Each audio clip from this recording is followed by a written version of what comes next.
Halo teman-teman, selamat datang kembali di Gia Academy YouTube channel. Semoga teman-teman selalu sehat dan terus semangat. Saat kurang enak badan, kita bisa kehilangan nafsu makan dan badan kita pun terasa semakin lemas. Badan yang lemas, bahkan sakit, merupakan salah satu indikasi terganggunya sistem organ dalam tubuh kita. Salah satunya sistem pencernaan.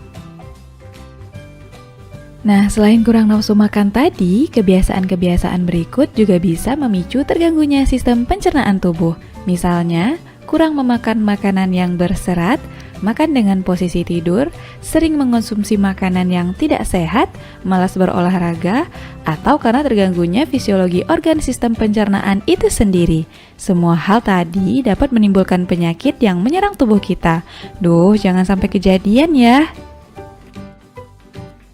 Untuk menghindari terjadinya penyakit pada organ pencernaan kita, maka di video kali ini kita akan membahas penyebab, gejala, dan penanganan gangguan pada sistem pencernaan. Ikuti terus videonya sampai selesai ya. Kenapa ya perut kita ini terkadang terasa sakit? Apalagi kalau udah abis makan bakso yang super pedes kayak gini. Tahu sih, bakso ini enak banget. Tapi abis makan bakso ini, biasanya perut langsung auto sakit. Abis itu diare deh. Kalian tahu nggak sih kalau diare itu adalah salah satu gangguan yang terjadi pada sistem pencernaan kita. Kalau udah kena diare, perut itu rasanya melilit banget. Dan pasti bolak-balik ke toilet. Tapi kalian tahu nggak sih, selain diare, masih ada beberapa gangguan yang bisa terjadi pada sistem pencernaan kita. Kita lanjut dulu untuk membahas tentang diare.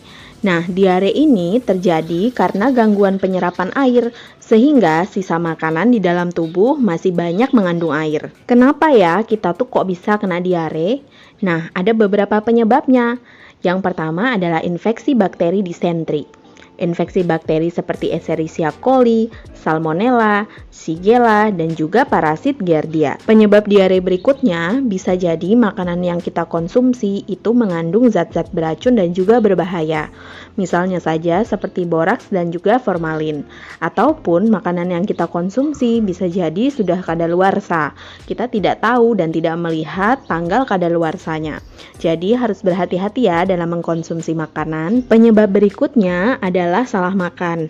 Bisa jadi makanan yang kita konsumsi yang mengandung pemanis buatan, pewarna buatan, ataupun pengawet tidak cocok di tubuh kita. Lalu jika lingkungan di sekitar kita kotor dan membuat bakteri mudah berkembang, ini juga menjadi salah satu faktor kita bisa terkena diare. Lalu bagaimana ya kalau kita sudah terkena diare?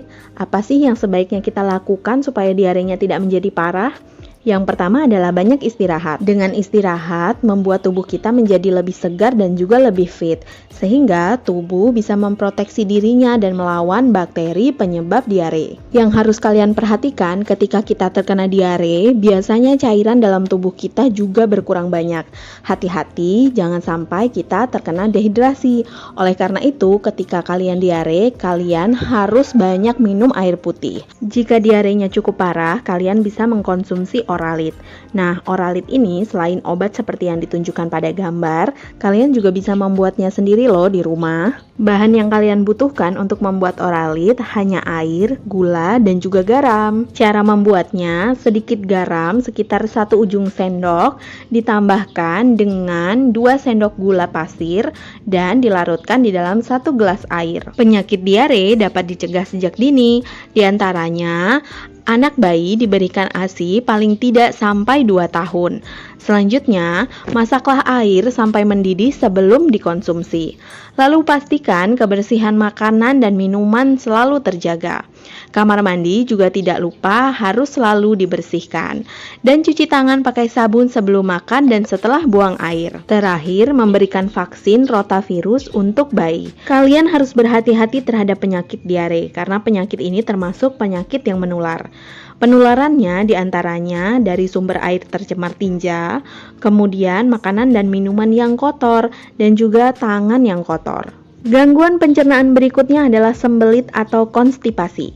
Konstipasi atau sembelit terjadi karena usus menyerap air terlalu berlebihan sehingga sisa makanan menjadi keras. Konstipasi bisa terjadi pada orang yang kurang minum, kemudian kurang makan serat, dan juga stres, serta tidak membiasakan diri buang air besar setiap hari. Sembelit bisa dicegah dengan cara makan makanan berserat tinggi seperti sayur, buah, dan juga kacang-kacangan, banyak minum air putih, dan juga berolahraga secara rutin. Gangguan pencernaan berikutnya adalah usus buntu atau appendicitis.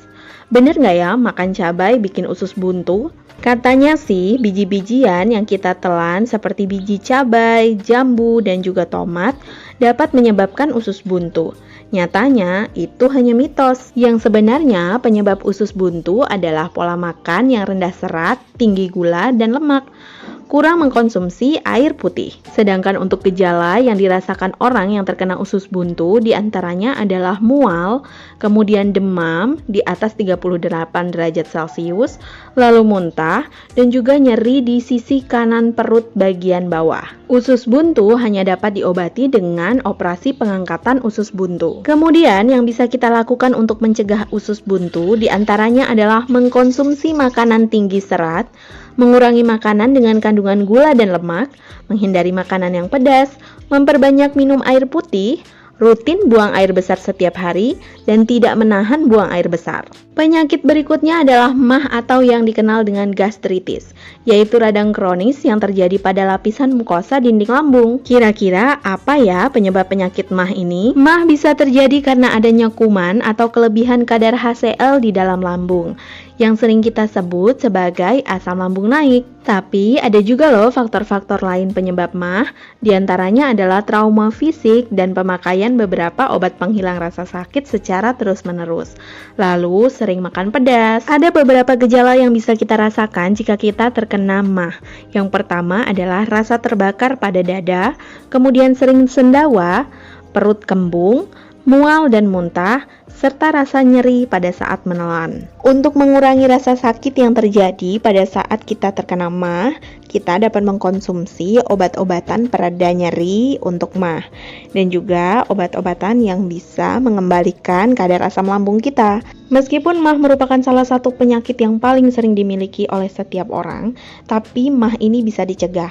Salah satu caranya adalah dengan tidak merokok, kemudian mengubah pola makan menjadi lebih sehat dan juga teratur, serta menghindari makanan yang pedas dan juga asam. Nah, agar kita terhindar dari penyakit pencernaan tadi, bisa hidup sehat dan bahagia, yuk kita coba beberapa tips merawat saluran pencernaan berikut. Pertama, biasakan mencuci tangan sebelum makan menggunakan sabun dan air bersih. Kedua, sebisa mungkin mengonsumsi makanan sehat dan higienis. Berikutnya, makan dengan santai dan tidak terburu-buru, menerapkan pola makan teratur dengan pemenuhan gizi yang cukup dan seimbang, mengonsumsi makanan yang mengandung serat setiap hari, menjauhi kegiatan mental dan berpikir berat setelah makan, memperhatikan cara menelan makanan dengan benar, tidak makan sambil berbicara, dan menghindari kebiasaan menahan buang air besar. Bisa dipahami ya? Demikianlah pembahasan kita tentang gangguan sistem pencernaan. Jangan lupa tonton terus video-video terbaru di channel kita ya. Sampai jumpa di video berikutnya.